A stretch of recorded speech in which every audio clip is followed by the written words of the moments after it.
کیونکہ اللہ تو بخشنے والا مہربان ہے۔ سب سے زیادہ جو اللہ تعالیٰ کے نام قرآن پاک میں استعمال ہوئے ہیں نا، ان میں سے ایک ہے الرحیم، معاف کرنے والا۔ اللہ تعالیٰ فرماتے ہیں کہ تم سمندر کی جھاگ کے برابر، زمین و آسمان کی خلا کے برابر گناہ لے کر میرے پاس آؤ اور مجھ سے صرف ایک توبہ کرو تو میں تمہارے سارے گناہ معاف کر دوں گا۔ وہ ذات جو ہمیں دن رات نعمتوں سے نواز رہی ہے، ہم اس کی نعمتوں کا شکر ادا کرنا تو دور، الٹا ناشکریاں کرتے ہیں اور اس کی نافرمانیاں کرتے ہیں، اس کی طے کردہ حدود کو پامال کرتے ہیں، حد سے تجاوز کرتے ہیں۔ تو پھر ہم جیسے لوگ کیا زوال کے مستحق نہیں ہیں؟ پھر بھی وہ بار بار کہتا ہے کہ ان اللہ غفور الرحیم، کہ اللہ تعالیٰ بخشنے والا مہربان ہے۔ تم پلٹنے والی کرو تو صحیح، لوٹو تو صحیح، اللہ کی طرف رخ تو کرو، اس غفلت کی زندگی سے منہ تو موڑو۔ تم دیکھو گے کہ وہ تمہیں کس سکون سے نوازتا ہے۔ سب سے بڑی دولت دل کا سکون ہے، یاد رکھیے گا۔ پیسہ، دولت، شہرت، اونچے اونچے عہدے، بڑی بڑی گاڑیاں، کوئی چیز آپ کو سکون نہیں دے سکتی۔ سکون دینے والی ذات یہ اللہ کا کلام، اس کا قرآن ہے۔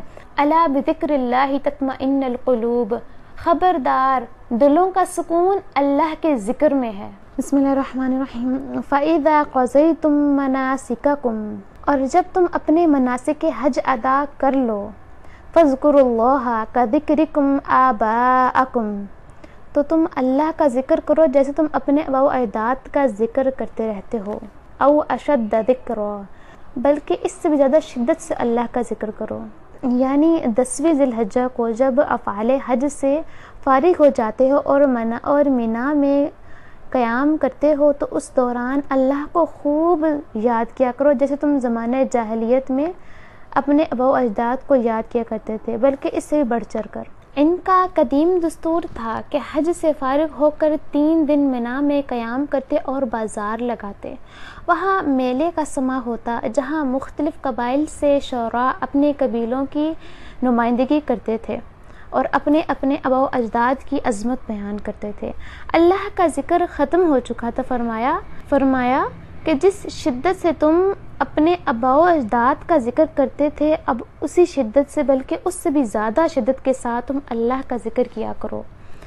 فَمِنَ النَّاسِ مَن يَقُولُ رَبَّنَا آتِنَا فِي الدُّنْيَا وَمَا لَهُ فِي الْآخِرَةِ مِنْ خَلَاقٍ، لوگوں میں سے وہ بھی ہیں جو کہتے رہتے ہیں کہ اے ہمارے رب ہمیں دنیا میں دے دے، اور ایسے لوگوں کے لیے پھر آخرت میں کوئی حصہ نہیں۔ یعنی کہ بعض لوگ ایسے بھی ہوتے ہیں جو حرم میں پہنچ کر دوران حج بھی ساری دعائیں دنیاوی چیزوں کے لیے مانگ رہے ہوتے ہیں، چنانچہ وہ کبھی مال کے لیے، کبھی اولاد کے لیے، کبھی ترقی کے لیے، کبھی دنیاوی ضروریات کے لیے اور اپنی مشکلات کے حل کے لیے دعائیں کرتے رہتے ہیں، اس لیے کہ ان کے دلوں میں دنیا رچی بسی ہوتی ہے۔ جیسے بنی اسرائیل کے دلوں میں بچڑے کا تقدس اور اس کی محبت بس گئی تھی، اسی طرح ہمارے دلوں میں بھی دنیا کی محبت گھر کر چکی ہے، لہٰذا وہاں جا کر بھی وہ لوگ دنیا کے لیے ہی دعائیں مانگتے رہتے ہیں، آخرت کی ان کو کوئی پرواہ نہیں ہوتی۔ ان کی پریورٹی لسٹ میں آخرت ہوتی ہی نہیں ہے۔ ان لوگوں نے دین کو، ایمان کو ہاتھ میں پکڑا ہوا ہوتا ہے اور دنیا سر پہ سجائی ہوئی ہوتی ہے، جیسے تھوڑا سا ڈگمگائے فوراً دین چھوڑا اور اپنی دنیا کو پکڑ لیا کہ کہیں یہ نہ گر جائے۔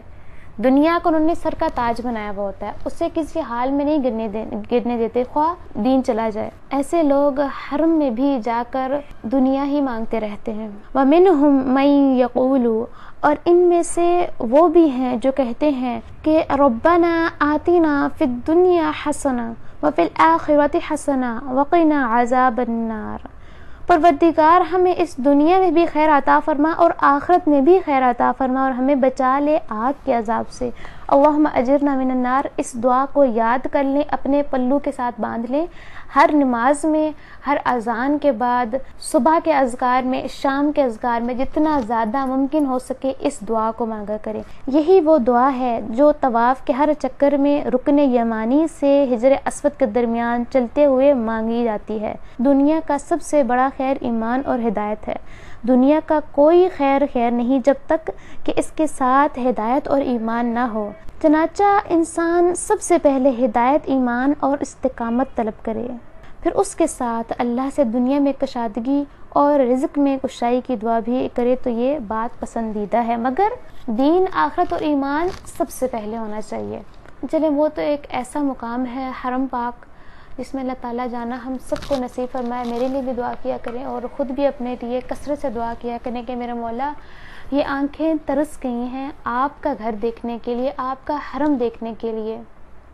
اس دنیا کی جھوٹی رنگینیوں اور دھوکے سے ہم تنگ آ چکے ہیں، اکتا چکے ہیں، اب ہمیں اپنے گھر کا دیدار کروا دے، آمین یا رب العالمین۔ تو اپنے لیے بھی یہ دعا کیا کریں اور میرے لیے بھی دعا کیا کریں، اور عام نمازوں میں بھی جب آپ نماز پڑھیں سب سے پہلے یہ روٹین بنا لیں کہ پہلے اپنے ایمان کے لیے، آخرت کے لیے دعا کرنی ہے، اپنے والدین کے لیے بھی دعا کرنی ہے کہ ان کو بھی اللہ تعالیٰ دنیا اور آخرت میں، اپنے بھائیوں کے لیے، سب کے لیے پہلے اخروی دعائیں کرنی ہیں آپ نے جو آپ کی آخرت کی نجات کا سبب بنے، اور اس کے بعد پھر دنیا کے لیے، ٹھیک ہے؟ دنیا کی زندگی 60 سال کی، 70 سال کی، 80 سال کی گزر ہی جانی ہے، آخری زندگی جو ہے نا وہ ابدی ہے۔ اگر وہاں پھنس گئے تو پھر وہاں سے کوئی نجات نہیں ہے، یہاں سے تو جان چھوٹ ہی جائے گی ہماری۔ اولئک لہم نصیب مما کسبوا، انہی لوگوں کے حصے میں ہوگا اس میں سے جو انہوں نے کمایا۔ یہ الفاظ بہت اہم ہیں، محض دعا کافی نہیں ہوگی بلکہ اپنا عمل بھی ضروری ہے۔ یہاں پر یہ جو فرمایا گیا کہ ان کے حصے میں آئے گا ان میں سے جو انہوں نے کمایا، اس پر سوال پیدا ہوتا ہے کہ اس میں سے کیوں؟ وہ تو سارا ملنا چاہیے نا، لیکن نہیں، بندے کو اپنے اعمال پر غرور نہیں ہونا چاہیے، اسے ڈرتے رہنا چاہیے کہ کہیں کسی مسئلے کی وجہ سے میری نیت میں فساد نہ پیدا ہو جائے، اور ممکن یہ ہے کہ میرے کسی عمل کے اندر کوئی کمی یا کوتاہی نہ رہ جائے جس کی وجہ سے میرا یہ عمل قبول نہ ہو۔ اس لیے یہ نہ سمجھیں، اس لیے یہ نہ سمجھ لیں کہ جو کچھ میں نے کیا اس کا اجر مجھے لازماً ملے گا۔ جو کچھ انہوں نے کمایا اس میں اگر خلوص ہے، ریاکاری نہیں ہے، کہ اس کے تمام آداب اور شرائط کے مطابق نیکی کریں گے تو پھر آپ کو اس کا حصہ ملے گا۔ واللہ سریع الحساب، اور اللہ جلدی حساب چکانے والا ہے۔ اللہ تعالیٰ کو حساب چکانے میں دیر نہیں لگتی، وہ بہت جلدی حساب لے گا۔ اب ہمارے لیے یہ سمجھنا تو بہت مشکل نہیں ہے نا، ہمارے ہاں کمپیوٹر پر کتنی جلدی حساب ہو جاتا ہے، اللہ کے ہاں تو پتہ نہیں کیسے سپر کمپیوٹرز ہو گئے جن سے حساب نکالا جائے گا، جس میں ذرا بھی دیر نہیں لگے گی۔ تو اللہ تعالیٰ ہم سب کو میدان حشر میں شرمندہ ہونے سے محفوظ فرمائے، سرخرو کرے، ان لوگوں میں سے بنائے جو اونچے اونچے رتبوں پر فائز ہوں گے اور نور ان میں سے چمک رہا ہوگا۔ تو یہ آج کی ہماری تفسیر تھی، امید کرتی ہوں کہ آپ کو اچھے سے سمجھ آ گئی ہوگی۔ میں بار بار کہتی ہوں کہ جو بات سمجھ میں نہ آئے کائنڈلی پوچھ لیا کریں کمنٹ باکس میں، یا ویڈیو کے ڈسکرپشن میں میرا انسٹاگرام لنک موجود ہے، آپ وہاں مجھے ڈی ایم کر سکتے ہیں۔ اگر آپ یہاں پبلکلی نہیں پوچھنا چاہتے تو وہاں سیپریٹلی ڈی ایم کر دیں، میں انشاءاللہ آپ کو رپلائی کرنے کی پوری کوشش کروں گی۔ اللہ تعالیٰ سننے سنانے اور پڑھنے پڑھانے پر عمل کرنے کی توفیق عطا فرمائے۔ وآخر دعوانا ان الحمد للہ رب العالمین۔ السلام علیکم ورحمۃ اللہ وبرکاتہ۔